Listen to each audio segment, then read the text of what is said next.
One note.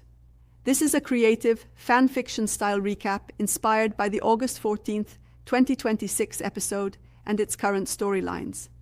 It is not an official CBS transcript or episode script. Genoa City woke up to another morning filled with uncertainty, secrets, and fear. But nowhere was that uncertainty stronger than inside the Newman family.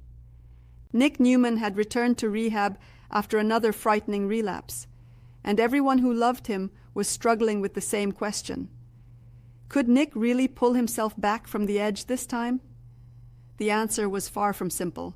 Friday's episode continued the emotional aftermath of Nick's struggle with addiction while simultaneously opening several new conflicts around his family, his children, and the Newman legacy.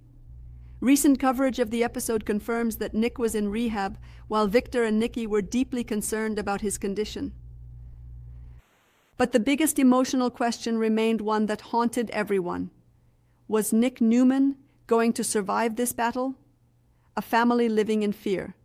At the Newman ranch, Nikki tried desperately to appear calm. She knew that panic would accomplish nothing. She knew that Victor was already under enormous pressure. She knew Victoria and Claire were watching every expression on her face. But Nikki was terrified. Nick was her son.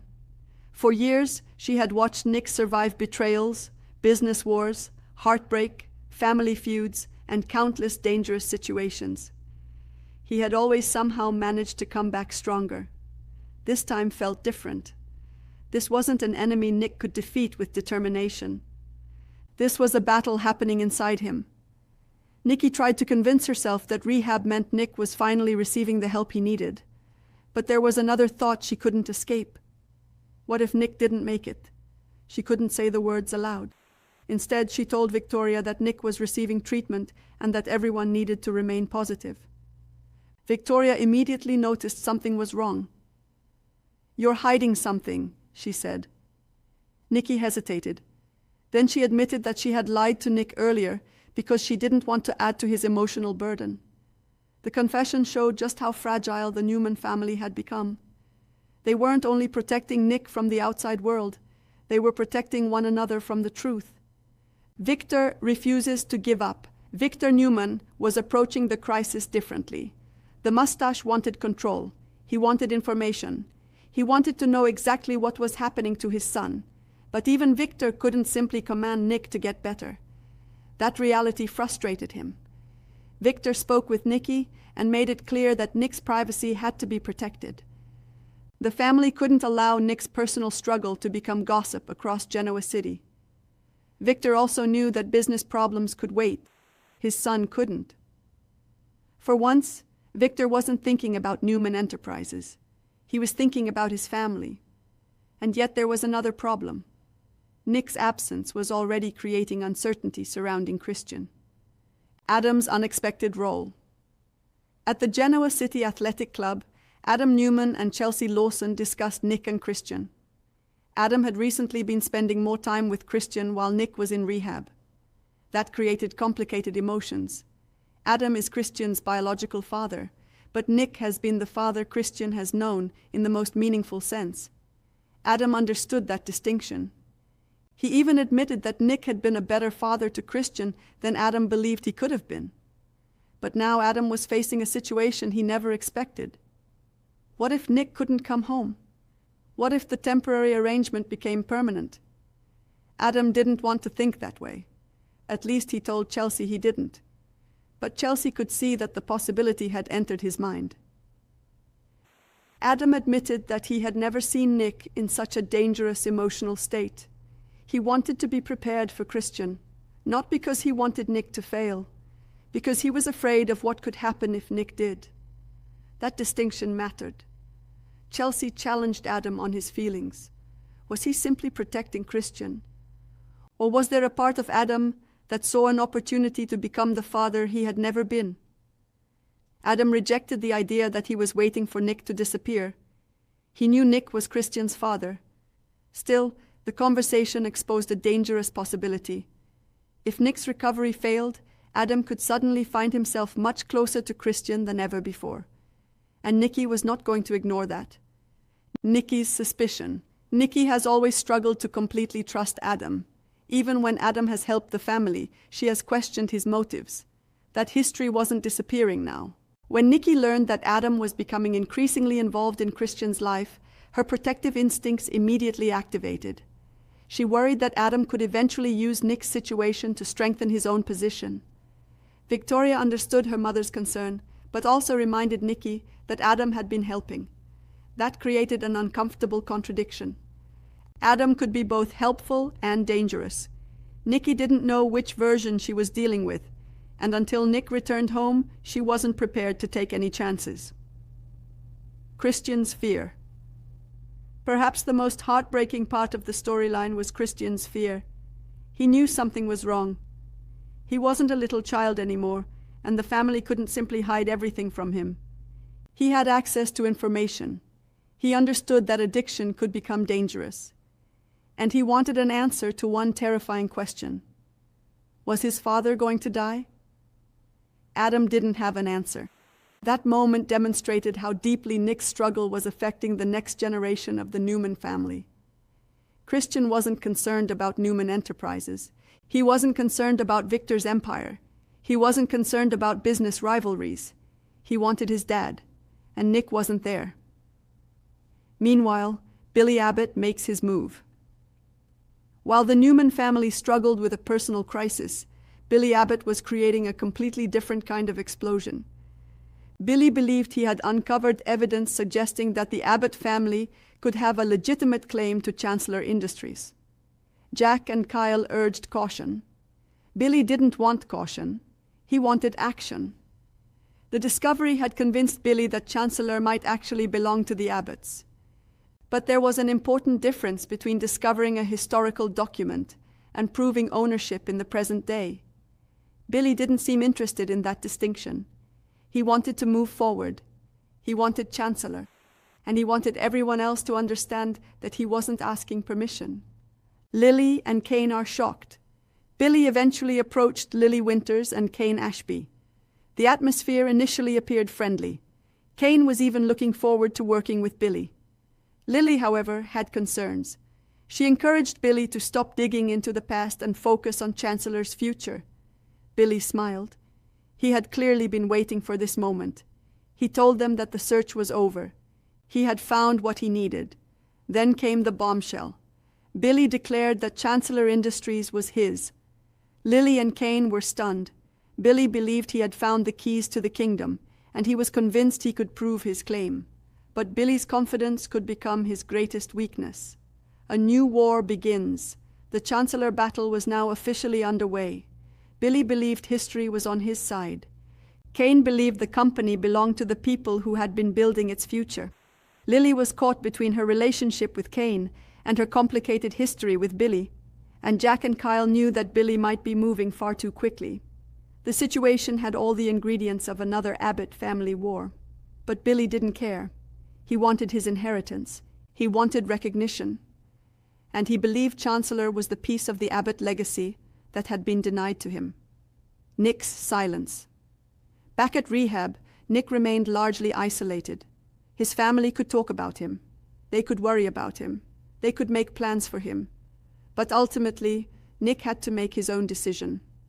That was the terrifying part. Nobody could force recovery. Nobody could simply order Nick to become the man he used to be.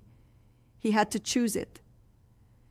Nick sat alone, thinking about Sharon. He thought about Christian. He thought about Victor and Nikki. He thought about all the people he had disappointed. And then something changed. Instead of thinking about what he had lost, Nick began thinking about what he still had. His family, his children, his future. Maybe that was the first real sign that Nick wasn't finished fighting. Sharon's name comes up. Sharon had been deeply affected by Nick's relapse. Their history was complicated, emotional, and impossible to erase.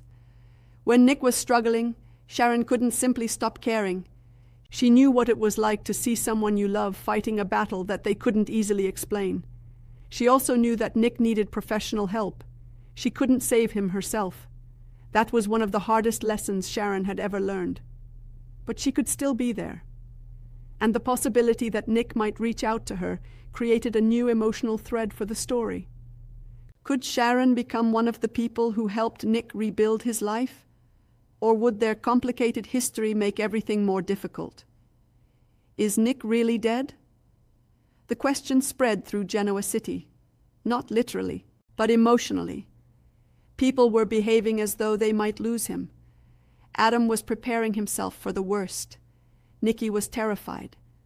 Victor was trying to maintain control. Christian was afraid. Sharon was worried. Victoria was watching her family fracture under the pressure. And Nick himself was fighting to find a reason to keep moving forward. So, is Nick Newman dead? No. At least based on the August 14th storyline, Nick is alive and in rehab. The episode focuses on the consequences of his relapse and the fear surrounding his future rather than showing his death. But the emotional question is more complicated. Will Nick survive this chapter of his life? That remains the real cliffhanger. Adam's guilt. Adam later admitted something else to Chelsea. He felt guilty. He wondered whether he should have been closer to Christian years ago. Perhaps he could have built a stronger relationship with his son. Perhaps he could have been there more. Perhaps Nick's role had unintentionally pushed Adam farther away. Chelsea told Adam that guilt wouldn't solve anything. If he wanted a relationship with Christian, he needed to build it now. Not because Nick was struggling, because Christian deserved a father who showed up. Adam understood, but he also knew there was a difference between being present for Christian and replacing Nick. He didn't want to cross that line. Nikki's worst fear. Nikki couldn't shake the feeling that the family was preparing for a future without Nick. That thought horrified her. She went somewhere quiet and allowed herself to cry. She remembered Nick as a boy. She remembered the rebellious teenager, the young man who constantly challenged Victor, the husband, the father, the brother, the son. Nick had survived so much. How could addiction possibly become the thing that defeated him? Nikki didn't have an answer, but she knew one thing. She wasn't ready to lose him. Victor's promise. Victor found Nikki alone. He didn't ask what she was thinking. He already knew. He sat beside her. For once, the powerful Victor Newman looked vulnerable. He promised Nikki that Nick would come home. Nikki asked how he could be so certain. Victor answered simply, "Because he's my son." It wasn't logic. It wasn't evidence. It was faith. Victor believed Nick could survive because Newman men survived. But Nikki reminded him that this wasn't a business war. Nick couldn't simply defeat addiction through force. Victor finally admitted that she was right. They couldn't control Nick's recovery. They could only support him. And wait. The Newman family stands together. By the end of the episode, the Newman family was more united than it had been in weeks. Not because their problems were solved. They weren't. Nick remained in rehab. Christian remained frightened. Adam's growing role created tension. Nikki remained suspicious. Victor remained protective. Victoria remained worried. But everyone understood one thing. Nick needed them, and they needed to stop fighting each other long enough to help him. Billy's triumph may be temporary. While the Newmans faced an emotional crisis, Billy celebrated what he believed was his victory over Chancellor. But Kane wasn't convinced. Lily wasn't convinced. Jack wasn't convinced. And Kyle certainly wasn't convinced. Billy believed the documents gave him everything. But a document isn't always the end of a legal battle. Sometimes it's the beginning. Kane warned Lily that Billy's confidence could become dangerous. Lily agreed. The man they were dealing with wasn't simply ambitious. He was obsessed. Billy wanted Chancellor so badly that he might destroy relationships that mattered more. The final twist. As the episode moved toward its conclusion, the story returned to Nick. Nick was alone. He looked exhausted, but he was alive. He stared at his phone. There were messages from his family. He read them one by one. Then he stopped at Sharon's name. Nick hesitated. His hand hovered over the phone. For a moment he almost put it down. Then he made a decision. He called. Not Victor, not Nikki, not Victoria, not Adam, Sharon, the person who knew him in ways almost nobody else did. When Sharon answered, Nick didn't immediately speak. There was silence. Then he finally said, "I don't know if I can do this." Sharon took a breath. "You don't have to do it alone." Nick closed his eyes. For the first time in days, he allowed himself to believe that maybe there was a future waiting for him. Not the old Nick, not the perfect Nick, not the invincible Newman, just Nick, a man trying to get better. The cliffhanger. The final moments left viewers with a powerful question. Nick was alive, but his future was uncertain. Would he complete rehab? Would he return home? Could he rebuild his relationship with Christian? Would Adam respect Nick's place as Christian's father? Could Sharon remain close without falling back into old patterns? And perhaps the biggest question of all, can Nick Newman finally defeat the battle inside himself? At the same time, Billy's declaration that Chancellor Industries belonged to him guaranteed another storm was coming. Two major battles were unfolding in Genoa City. One was about power, the other was about survival, and Nick's story was clearly far from over. Final thoughts. Friday's episode was less about a shocking death and more about the fear of losing someone. Nick Newman is alive, but his family is confronting the possibility that his struggle could permanently change all of their lives. The storyline gives Nick a chance to become more vulnerable than we've seen him before.